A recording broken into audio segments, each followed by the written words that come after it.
घर की कहानी, पानी की परेशानी। लेकिन अब और नहीं, क्योंकि न्यूट्रॉन पाइप्स लेकर आए हैं हाई क्वालिटी केसिंग पाइप्स, जो बने हैं हाई क्वालिटी मटेरियल से। 40 और 30 केजी वेट में न्यूट्रॉन पाइप्स देते हैं आपके बोरवेल की सुरक्षा सालों तक। तो अगर आप भी अपने खेतों में नया बोरवेल करवाने की सोच रहे हैं या फिर अपने खाली पड़े प्लॉट पर बोरवेल करवाने का काम करवाना चाहते हैं, तो बड़े बड़े ब्रांड को टक्कर देने के बाद अब आपके शहर में आ गए न्यूट्रॉन पाइप्स, एक्सपर्ट की पहली पसंद। नमस्कार, मैं हूं आपके साथ स्वाति और आप देखना शुरू कर चुके हैं विंध्या टाइम्स।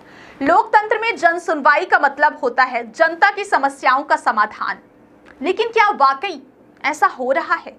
रीवा संभाग और आसपास के जिलों से आई हालिया खबरें कुछ और ही कहानियां बयां कर रही हैं।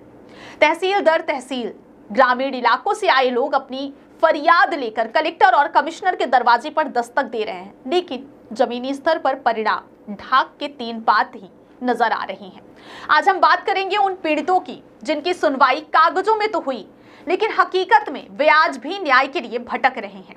सबसे पहले बात करते हैं बिजली विभाग की मनमानी और अंधेरगर्दी की। सिरमौर तहसील के पाली 301 से आए लाला केवट की आप बीती सुनकर आप भी दंग रह जाएंगे। जो व्यक्ति 6 महीने पहले तक मात्र 105 रुपए का बिजली बिल भरता था, उसे अचानक 1383 रुपए का बिल थमा दिया गया। यह 13 गुना की वृद्धि किसी आर्थिक झटके से कम नहीं है। विभाग का कहना है कि यह रीडिंग के आधार पर है, लेकिन लाला केवट का आरोप है कि विभाग मनमाने ढंग से रीडिंग ले रहा है। मीटर बदलने के लिए दर्जनों आवेदन दिए गए, अधिकारियों की चौखट घिसी गई, पर नतीजा सिफर रहा। यह अकेले लाला की कहानी नहीं है। जबा तहसील के नोनारी से आए गिरधारी लाल नामदेव की भी यही व्यथा है। उन्हें भी खपत से कहीं ज्यादा बिल थमाया जा रहा है और विभाग है कि कुंभकर्णी नींद से जागने को तैयार नहीं है। अब रुक करते हैं राजस्व विभाग की उन खामियों की ओर जहां भ्रष्टाचार और लापरवाही का दीमक सरकारी व्यवस्था पर लगा हुआ है। जबा तहसील के रुपौली से आए चंद्रकांत द्विवेदी का मामला बेहद गंभीर है। यहां सरकारी आदेशों की धज्जियां कैसे उड़ाई जाती है, इसका जीता जागता उदाहरण देखने को मिला है। नायब तहसीलदार ने अतिक्रमण हटाने का आदेश दिया, लेकिन पटवारी साहब ने बिना मौके पर गए, बिना किसी बेदखली के दफ्तर में बैठकर गलत प्रतिवेदन सौंप दिया। जब रक्षक ही भक्षक बन जाए और रिपोर्ट ही झूठी पेश की जाए, तो आम आदमी न्याय की उम्मीद किससे करेगा? इसी तरह हृदई टोला के लालजी सिंह साल 2023 से तहसीलदार का आदेश हाथ में लेकर घूम रहे हैं, लेकिन अतिक्रमणकारी आज भी सरकारी जमीन पर कब्जा जमाए बैठे हैं। क्या प्रशासन इतना लाचार है कि अपने ही आदेशों का पालन नहीं करवा पा रहा है? जरा सोचिए, प्रशासन की लाचारी देखिए कि वह अपने ही आदेशों का पालन नहीं करवा पा रहा है। जन सुनवाई में केवल बिजली और जमीन के ही मुद्दे नहीं थे।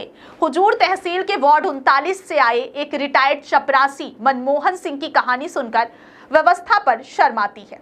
31 मार्च 2025 को सेवानिवृत्त हुए इस कर्मचारी को आज तक उसका डीपीएफ, अर्जित अवकाश और क्रमोन्नति की राशि नहीं मिली है। जिस व्यक्ति ने अपना पूरा जीवन सरकारी सेवा में लगा दिया, उसे बुढ़ापे में अपनी हक की राशि के लिए दफ्तरों के चक्कर काटने पड़ रहे हैं। क्या यह प्रशासनिक संवेदनहीनता की पराकाष्ठा नहीं है? बड़ा सवाल है ये। हालांकि इन सबके बीच राहत की बात यह रही कि Rewa commissioner BS Jamod, collector Pratibha Pal और मऊगंज में प्रशासनिक अमले ने खुद मोर्चा संभाला। कमिश्नर जामोद ने अनुकंपा नियुक्ति, पेंशन भुगतान और अवैध कब्जों जैसे गंभीर मामलों पर त्वरित सुनवाई की। कलेक्टर प्रतिभा पाल ने मऊगंज और रीवा में कुल 140 से अधिक आवेदकों की समस्याएं सुनी। उन्होंने मौके पर ही विद्युत मंडल और राजस्व अधिकारियों को सख्त निर्देश दिए कि वे इन शिकायतों का परीक्षण करें और तत्काल कार्यवाही सुनिश्चित करें। त्योथर में भी विधायक सिद्धार्थ तिवारी ने जन समूह के बीच बैठकर लोगों की पीड़ा सुनी और अधिकारियों को फाइलों की अलमारी से बाहर निकालकर उन पर काम करने को कहा। लेकिन सवाल फिर वही उठता है कि क्या ये निर्देश फाइलों तक ही सीमित रहेंगे? जन सुनवाई का उद्देश्य केवल आवेदन लेना नहीं, बल्कि आवेदन देने वाले के चेहरे पर संतोष का भाव लाना है। क्या पटवारी की गलत रिपोर्ट पर कार्रवाई होगी? क्या रिटायर्ड कर्मचारी को उसकी मेहनत की पूंजी मिलेगी? प्रशासन को समझना होगा कि जनता का सब्र अब टूट रहा है।